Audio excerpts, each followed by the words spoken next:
I know. We have been listening each week to a one-on-one MBT therapy session. And once again, we take you inside. So if your partner is screaming at you and you calmly ask them why they are upset, are you, being a good partner? Or are you actually weaponizing therapy? Right. That is the big question. Yeah, because we often assume that staying calm in a fight is the ultimate goal, right? Like the gold standard of healthy communication. No, everyone strives for, yeah. But what happens when your newfound psychological balance becomes the exact trigger that pushes the person you love over the edge? Well, that tension, that friction between individual growth and relationship stability is the whole undercurrent of this deep dive today. It really is.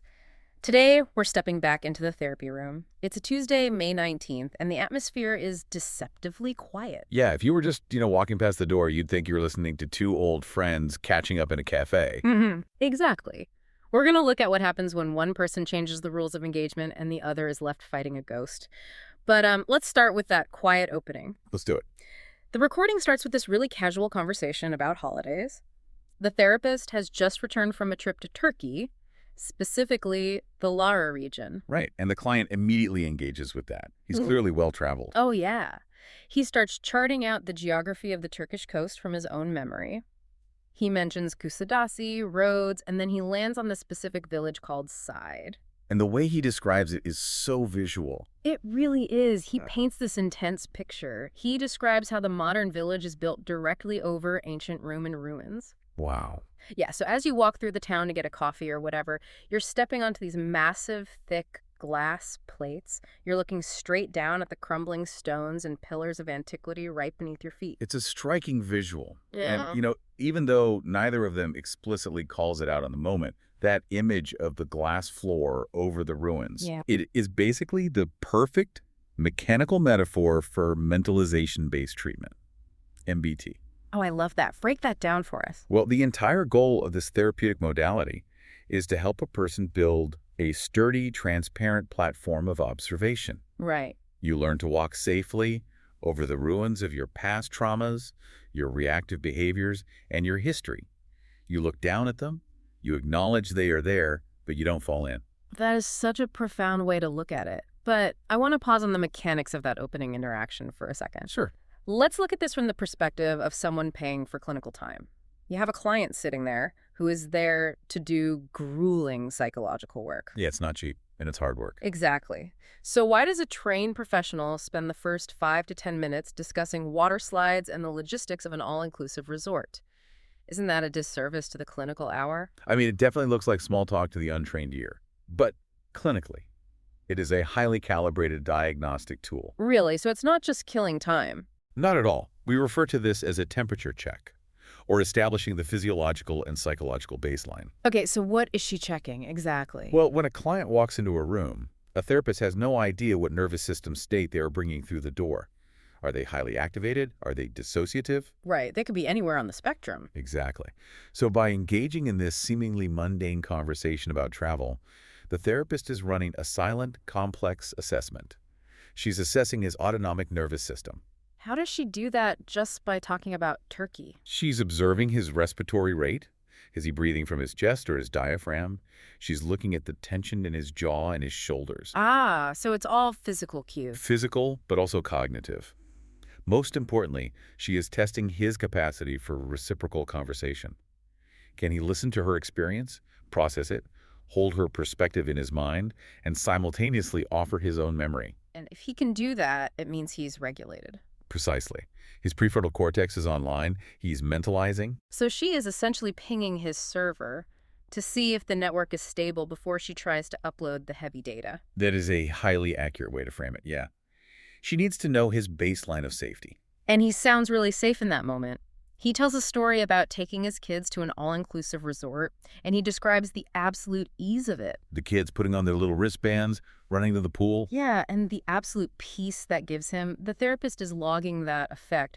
She's noting Okay, this is what he looks like when he feels unburdened. Which makes the pivot in the audio incredibly stark. It really does, Yeah. because they finish this warm exchange about the kids swimming. The silence stretches for just a second, and the therapist leans forward. You can almost feel the shift. Her tone shifts slightly. It loses the conversational lilt and becomes very anchored. She asks a standard, open question. And how are you? The air in the room just changes immediately. You hear the ambient noise seem to drop away. The client's voice changes completely. All that animation just vanishes. He lets out this heavy breath. Like it's been trapped in his chest for days. Yes, exactly. He says, I have a pretty intensive week behind me, mentally.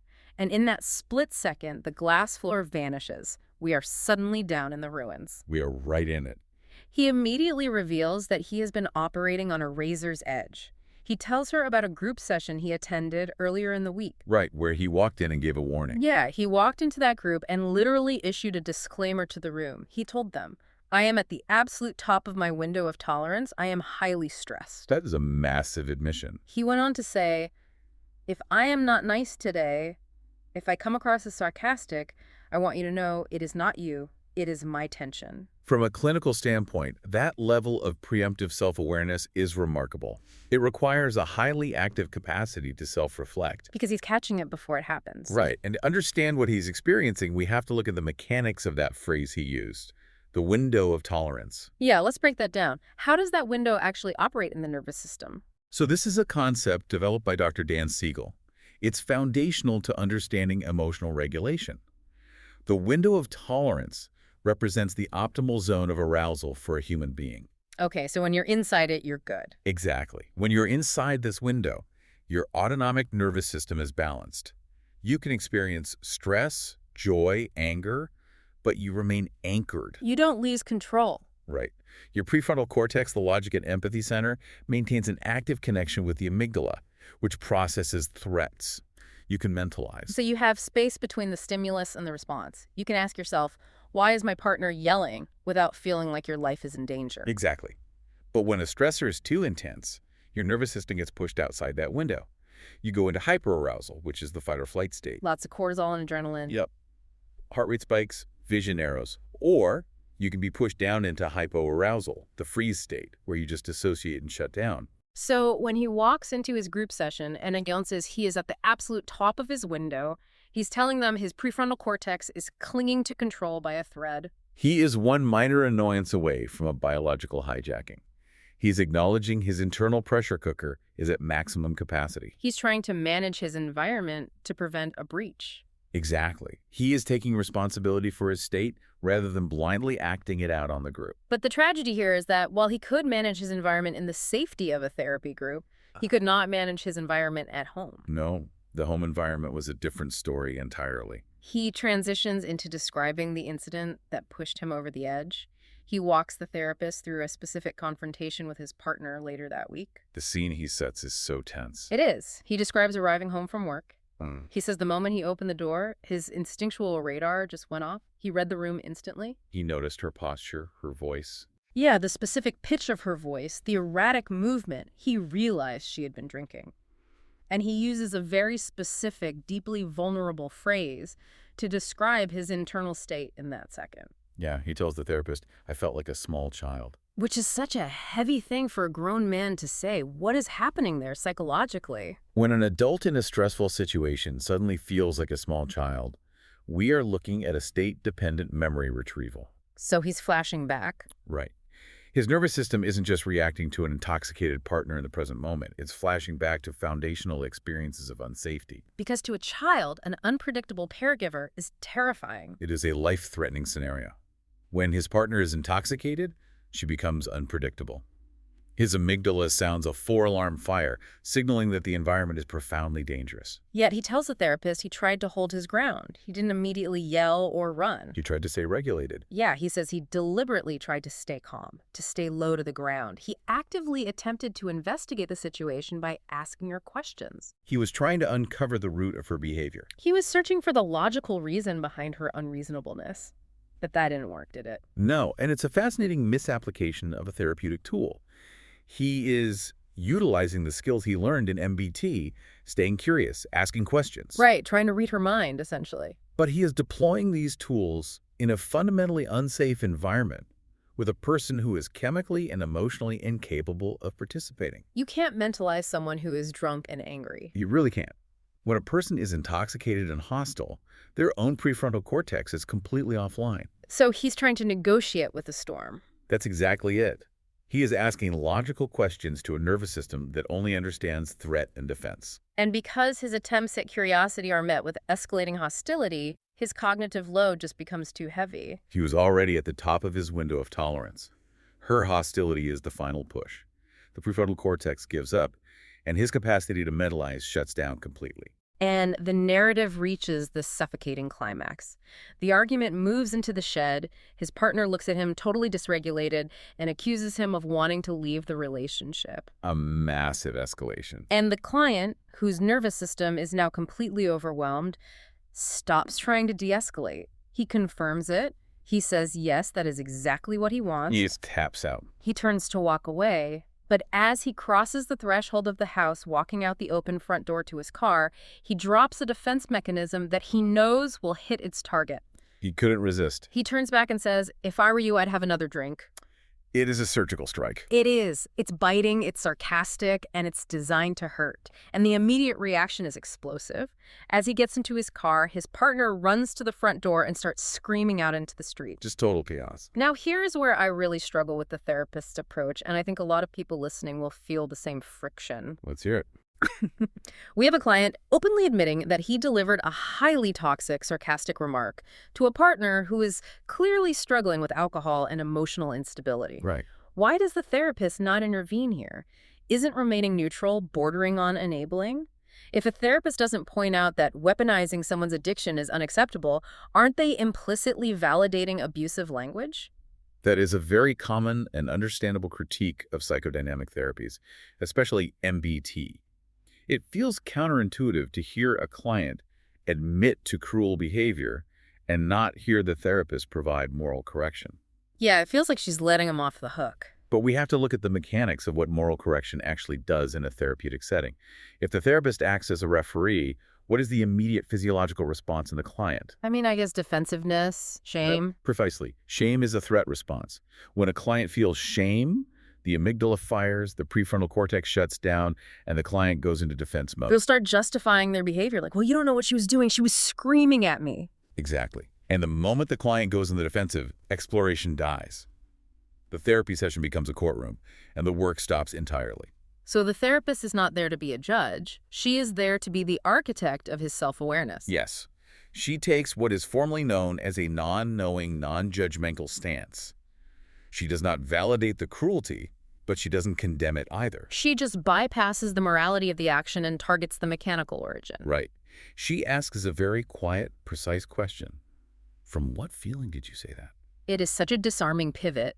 From what feeling did you say that? She completely ignores the content of the sarcasm and goes straight for the emotional engine driving it. By asking that question, she is acting as a scaffold for his nervous system. His mentalizing capacity collapsed in the shed. She is helping him rebuild it right there in the chair. She is demanding that he look inward rather than focusing outward on his partner's erratic behavior. And you hear it work in real time. Because the client doesn't double down on his anger. He deflates. He does. He tells the therapist that the sarcasm didn't come from a place of power or malice. He admits it came from a place of profound exhaustion. From the fatigue of repeating himself endlessly. Ultimately, he realizes that the sarcastic comment was born from a feeling of total helplessness.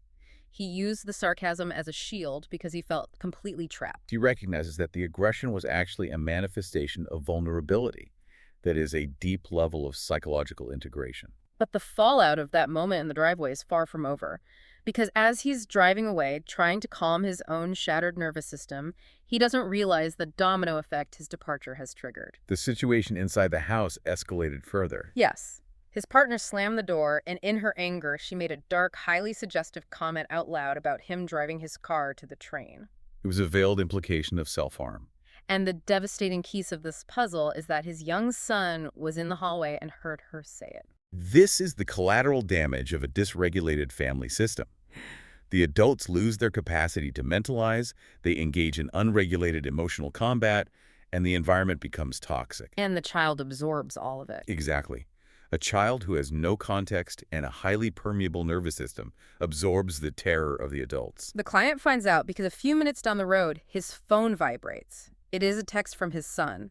It just says, "Papa, love you," followed by a heart emoji. The psychological weight of receiving that text in that moment, Mm-hmm. it's staggering. It's suffocating. The client tells the therapist he immediately understood what had happened. His son was in a panic state, terrified that his father was driving off to end his life. Because of the mother's reckless comment. Exactly. So the client has to pull over. He has to forcibly suppress his own adrenaline, his own anger at his partner, to immediately text his son back. He has to manually override his own fight-or-flight response. And later that night, he has to sit his son down, look him in the eye, and reassure him.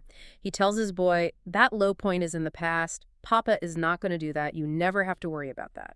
The emotional labor required to co-regulate a terrified child while your own nervous system is completely dysregulated is immense. It's a Herculean effort. And reflecting on this makes the therapist's initial neutrality make complete sense. It really does. Because if she had scolded him for the sarcastic comment, he would have felt alienated. He never would have felt safe enough to bring this agonizing moment with his son into the room.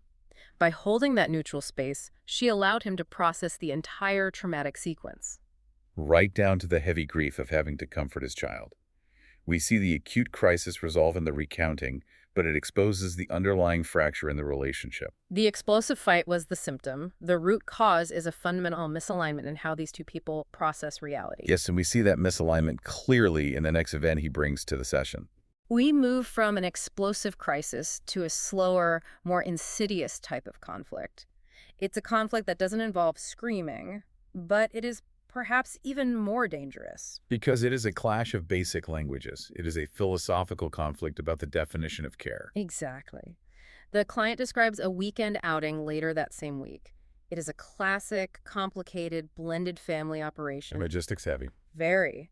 He has plans to take the boys go-karting in the city of Tilburg, followed by dinner in Breda near the Kanepolis Cinema. That sounds like a highly stimulating, noisy Sunday, a recipe for sensory overload. And the client knows this. He explicitly states to the therapist that his brain requires transition periods. He understands his own sensory threshold. Which is great self-awareness. So before the weekend even begins, he sets a boundary. He communicates to his partner that after dinner on Sunday, he wants to go home early. He's managing expectations. Yeah, he does not want to stay out late lingering at a cafe.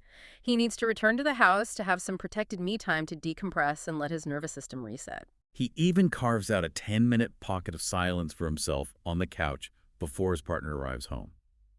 From a clinical perspective, this is a massive victory. Really? Just going home early? Yes, because he is actively practicing emotional hygiene. He is listening to his body's somatic signals, recognizing his limited energy reserves, and proactively organizing his environment. To ensure he stays within his window of tolerance? Exactly. He is preventing the exact kind of explosion that happened in the shed. But the boundary causes immediate friction. His partner perceives his need for decompression as a personal rejection. She feels like her needs are being ignored. She feels her desire to stay out, to socialize and go with the flow is being dismissed. And this friction opens up a recurring, exhausting debate between them about a specific Dutch concept. Right, the concept of erkenning. Validation or recognition. This argument over the definition of validation is perhaps the most universally relatable dynamic in the entire session. It is the rock upon which countless relationships break. The client is sitting in the chair expressing total bewilderment. He tells the therapist, "I do hear her. I do recognize her feelings. I'm looking at her and saying, I hear that you want to stay out." He is reflecting her state perfectly. But for his partner, that verbal acknowledgement is insufficient. In her internal framework, true validation means something entirely different. Yes. For her, if he truly recognized her feelings, he would immediately drop his own boundary, alter his plans, and fix her negative emotions by doing what she wants. This dynamic is what relational psychologists refer to as the empathy trap, or a failure of differentiation. Exactly. In Bowen family systems theory, differentiation is the ability to maintain your own sense of self, your own thoughts, and your own boundaries, while staying emotionally connected to someone else. So he is demonstrating high differentiation. He is saying, I see your frustration and I care about you, but I am still going home. But his partner is demanding fusion. She believes that emotional connection requires a merging of realities, where one person must sacrifice their boundary to regulate the other person's distress. The therapist navigates this beautifully because she validates the client's reality. She helps him separate the concept of acknowledging someone's feelings from the obligation to manage those feelings. She reinforces that he is correctly setting a boundary. But this introduces a tragic irony into the relationship. How so? Well, because he is setting this boundary calmly, because he refuses to match her escalation, refuses to get sucked into an emotional vortex, his partner becomes increasingly panicked. It is terrifying to her. If you are a listener and you have ever found yourself exhausted because your partner expects you to abandon your own needs just to prove you love them, you know this exact trap. It is terrifying because the mechanics of their connection have fundamentally changed. For years, their relationship was built on a cycle of high emotional reactivity. Right. His old pattern was getting defensive, raising his voice, or dropping everything in a panic. And that actually fed her emotional state. It was chaotic, but it was a familiar chaos. Her nervous system knew how to dance to that rhythm. It was proof of engagement for her. Exactly. But now, he is practicing MBT. He is staying calm, he is holding his boundary. And to a dysregulated nervous system, that healthy calmness does not feel like peace. It feels like abandonment. It's like he spent years learning to dance a highly aggressive tango with her. Now, he has gone to therapy and learned to waltz. That's a great way to put it. He is stepping smoothly, calmly. But because she is still aggressively dancing the tango, his smooth steps make her feel like he is dropping her. The timing is completely shattered. He tells the therapist, I ask her, why are you repeating this complaint 3 times? I heard you the first 2 times. I am trying to understand. But his calm, investigative tone just feels like a cold wall to her. And this structural incompatibility becomes painfully evident in the next scenario he brings to the session, the garden project. This segment is incredibly poignant. Let's set the scene carefully. It is a rainy Thursday. The client happens to have a rare day off from work. And he decides to be productive. He decides he is going to utilize this time to finally clear out the backyard. It's a heavy, labor-intensive chore that they have been delaying for over 2.5 years. He's proactive. He borrows a van, organizes a plan to transport the debris to the recycling center. He is out there in the rain, physically moving heavy wooden pallets, sorting through years of accumulated junk. He is attempting an act of service to improve their shared living space. As he is working, he encounters a collection of old plant pots. Some contain dead flowers, some are just empty ceramic shells. And he could just throw them all away. He easily could have. But he pauses. He considers her perspective. He pulls out his phone and sends his partner a text message. What does he say? He essentially says, hey, I'm clearing the garden. When you have a moment, can you let me know which of these pots you want to keep and which you want to throw away? It is a text message rooted in consideration. It is a textbook attempt at healthy collaboration. He is pausing his own momentum to invite her agency into the process. But the reaction he receives is staggering. Instead of a simple thank you or a quick list of pots to keep, he is met with a barrage of hostility. She was angry about it. Furious. She accuses him of springing this massive project on her out of nowhere. She complains that he is forcing her to make arbitrary decisions on his unpredictable schedule. Wow. Yeah, she says he is dictating how things are done and demanding answers when she isn't mentally prepared to give them. The silence in the therapy room as he recounts this is incredibly heavy. As a listener, you can feel the absolute depletion of his spirit. He is profoundly confused. He looks at the therapist and his voice carries this deep, weary sadness. He says, you know what I miss? I just missed her saying, oh, how nice of you to do this. He stood in the rain doing a chore they had avoided for years, and he just wanted a millimeter of appreciation. This is a critical juncture for the therapist, because human instinct, even for a clinician, is to align with the client in moments like this. It is incredibly tempting to offer validating outrage, to say, wow, she is being completely unreasonable. But the therapist resists that urge. She does not align against the partner. She maintains her systemic view and introduces a perspective that fundamentally alters how the client sees the interaction. She listens to his frustration, and then she says, very gently, it is as if she is still reacting to the old version of you. That is the pivotal insight of the entire hour. But let's really pull this apart because I want to challenge the client's framing here. Go for it. The therapist is pointing out a ghost in the machine. But isn't there an argument that the client is still subtly exhibiting controlling behavior? How so? Well, he decided unilaterally that today is the day the garden gets done. He got the van, he started the work, and then he texted her for input while the operation was already in motion. Is it entirely fair for him to assume she should be instantly grateful? That is a very sharp, necessary pushback. And it is exactly the nuance the therapist is trying to eliminate. She is helping him untangle intention from impact. Okay, walk me through that. In the past, the old version of him, the dysregulated, reactive version, would have bulldozed through that garden. He would have thrown away whatever he wanted and dictated the reality of the situation. He would have been an autocrat. Yes. Now, through therapy, he has changed. He stopped the bulldozer. He sought her input. But the tragic disconnect is that her nervous system cannot perceive his new behavior. She still sees the bulldozer. Exactly. When her phone buzzed and she saw a text about the garden, she didn't see an invitation for collaboration. Her nervous system immediately perceived the text as a demand. It felt like the autocrat was back. She reacted to the historical threat, not the present reality. The client is fighting a ghost of his past self that is still living actively inside his partner's mind. And fully grasping that concept triggers a profound internal shift for the client right there in the room. We hear the narrative move from this agonizing circular conflict into a moment of sudden, crystal clear clarity. You can hear his vocal cadence physically slow down. The frantic, desperate need to make his partner understand him just evaporates. This is the breakthrough, isn't it? This is the physiological manifestation of what weeks of mentalization-based treatment are designed to achieve. He starts speaking, and he struggles slightly to find the exact phrasing. He pauses, searching for the feeling. And then he tells the therapist that he realizes he is no longer tying his internal self-worth to his ability to perform for others. That's huge. He says, I feel much less responsible for her emotions. He realizes that if she is upset about the garden pots or the go-karting schedule, he no longer internalizes it as a personal failure. The physiological panic to fix her distress is gone. He has successfully detached his internal emotional state from her external reactions. This is the zenith of emotional differentiation. He can observe her distress without becoming infected by it. And he articulates this change using a brilliant biological metaphor. Yes. He tells the therapist that he realizes he used to react to everything from the back of his brain. He is referring to the amygdala and the brainstem, the primal, reactive, fear-processing centers. When your locus of control is anchored there, every ambiguous text message is processed as a mortal threat.